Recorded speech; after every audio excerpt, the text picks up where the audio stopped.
आत्मानुभव करना कभी कभी कठिन इसलिए होता है, और मुझे ऐसा लगता है अधिकतर जीवों को होता है, क्योंकि भाषा चलती है जैसे आत्मा दिखता हो। और अनुभव शब्द भी कैसे अर्थ में लेते हैं अपन, कि हमें साक्षात अनुभव है। अनुभव में भी हम क्या अर्थ लगाते हैं, देखना। तो कई लोग आत्मा के ध्यान करते समय उसमें परिणाम मग्न करने की जगह उसे देखने की कोशिश करते हैं, जबकि करना क्या है, मग्न होना है। देखना बेखना थोड़ी है, क्या देखोगे क्या बात। देखो, पंच इंद्री के विषय भोग कैसे भोगे जाते हैं, मग्न होना पड़ता है। अब कोई गाना सुन रहा है और एक गाना चल रहा है बहुत बढ़िया, और वो गाना में ये कहे कि ये लय अच्छी नहीं है, इसको ऐसे गाना था, किसने गाया, किशोर ने गाया कि मुकेश ने गाया, किसने गाया, इन बातों में उलझा रहे, तो उसे मग्नता नहीं होने से उस गाने का मजा ही नहीं आएगा। ऐसे हमने कपड़े पहन लिए तो पहन लिए, बस आनंदित है। अब वो कपड़े कौन से कलर के, कैसे लग रहे हैं, बार बार उसी उसी के बारे में सोच रहे हो तो आनंद नहीं आएगा। एक रसगुल्ला खा रहे हो, कोई भी पांचों इंद्रियों के विषय हो, उसमें आपको अगर और सुनो ज़्यादा आनंद लेना होता है तो आंख बंद करो। आंख भी खोलोगे तो वो उपयोग को भरमाती है। समझ में आएगी नहीं। जैसे रसगुल्ला खाया तो क्षण भर के लिए वाह, ऐसा वाह, तो वो देखो क्षण भर के लिए आंख बंद हुई ना। तो वो प्रकृति से जब हम कहीं मग्न होते हैं तो आंख भी बंद कर देती है प्रकृति। वो कहती आंख के माध्यम से भी उपयोग बाहर नहीं जाना चाहिए, पूरा उपयोग इस स्वाद का ही आनंद लेना चाहिए। अब रसगुल्ले का स्वाद आ रहा है, बढ़िया मजा आ रहा है। अब कोई उसमें स्वाद को देखने की कोशिश करे तो स्वाद को देखने की कोशिश करेगा तो स्वाद भी चला जाएगा। ऐसे ही अपन को आत्मा का आनंद आता ही नहीं, उसके पहले ही अपन आत्मा को देखने की कोशिश करते हैं। कोई अंदर जलती हुई ज्योति, कोई चमत्कारिक आत्मा, कोई अतिशय वाला आत्मा, कोई सर्वशक्तिमान आत्मा, पता नहीं क्या क्या क्या क्या। जबकि वास्तव में मैं अकेला सर्वशक्तिमान हूँ और कोई द्रव्य सर्वशक्तिमान नहीं, ऐसा थोड़ी है। सभी द्रव्य बराबरी के शक्तिमान है, और जब बराबर के शक्तिमान है तो मैं शक्तिमान, उसमें दम कहाँ रहेगी। क्यों, हम आपस में बैठे हैं तो आपस में अपन चिल्लाते कि मैं जैन हूँ, मैं जैन हूँ, क्यों नहीं चिल्ला रहे, हम सभी जैन हैं। जब आपस में अपन कोई चिल्ला रहा, विवेक जी हम रात को नहीं खाते, क्योंकि ये सभी नहीं खाते।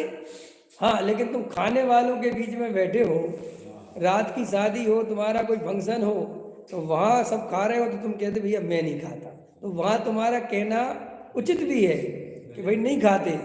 लेकिन जब आप कोई खाते ही नहीं है, शाम का ही भोजन चल रहा है और मैं रात में नहीं खाता, मैं रात में नहीं खाता, कहने की कीमत क्या है। ऐसे ही सभी द्रव्य अपने अपने में शक्तिमान है, परिपूर्ण है। चाहे एक पुद्गल परमाणु ही क्यों ना हो, उसे अपना कार्य करने के लिए किसी की कोई आवश्यकता नहीं है। तो मैं शक्तिमान हूँ, मेरे मन शक्तियाँ, ये हल्ला मचाने क्यों। तो सब शास्त्रों में तो ऐसा लिखा है, वो तो तुझे अपनी महिमा नहीं आती, तुझे अन्य पर द्रव्यों की महिमा आती है। तू बार बार उन्हीं उन्हीं की तरफ देखता है, तो वो महिमा करने के लिए ये बता रहे हैं कि भाई तू स्वयं इतना शक्तिमान है कि तुझे किसी की कोई आवश्यकता, इतनी सी बात है। लेकिन वे अंदर शक्तियां भक्तियां देखने बैठ जाओगे, कुछ ऐसे मेरे में कोई ऐसा हो जाएगा, चमत्कार हो जाएगा। कई लोग तो आत्मा के अनुभव करने के बाद अपने आप को ऐसा समझते कि पता नहीं कुछ शक्ति बढ़ गई हो। क्या क्या बढ़ना है, वो तो जैसा वस्तु का स्वरूप है, 6 द्रव्य है, उनका अपना अपना परिणमन है। ऐसे ही मैं भी एक द्रव्य हूँ, मेरा अपना परिणमन है। और कैसा है मेरा परिणमन, जानना देखना। तो फिर साहब केवल ज्ञान, केवल ज्ञान भी आत्मा का स्वभाव है।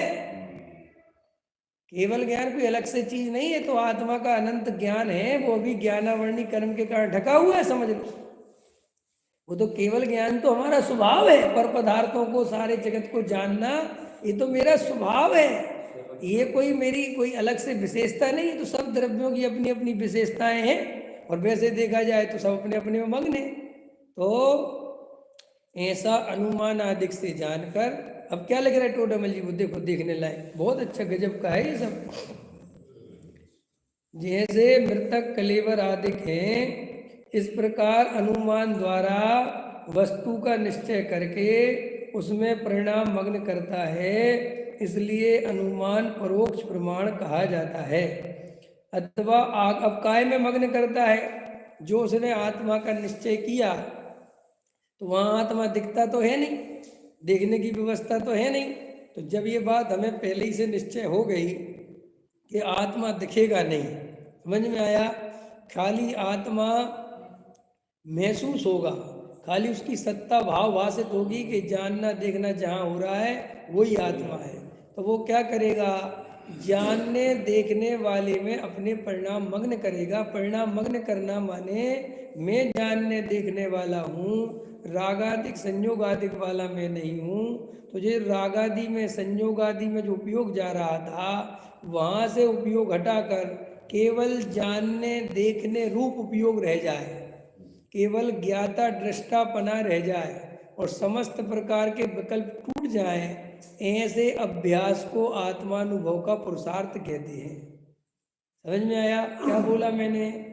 सिर्फ ज्ञाता दृष्टा रह जाऊं और समस्त विकल्प छूट जाएं, बस इसका नाम आत्मानुभूति है। क्योंकि हम ज्ञाता दृष्टा के स्वभाव वाले हैं, लेकिन ज्ञाता दृष्टा को देखना नहीं है, वो दिखेगा नहीं। ज्ञाता दृष्टा केवल अनुभव में आएगा कि मैं ज्ञाता दृष्टा हूं।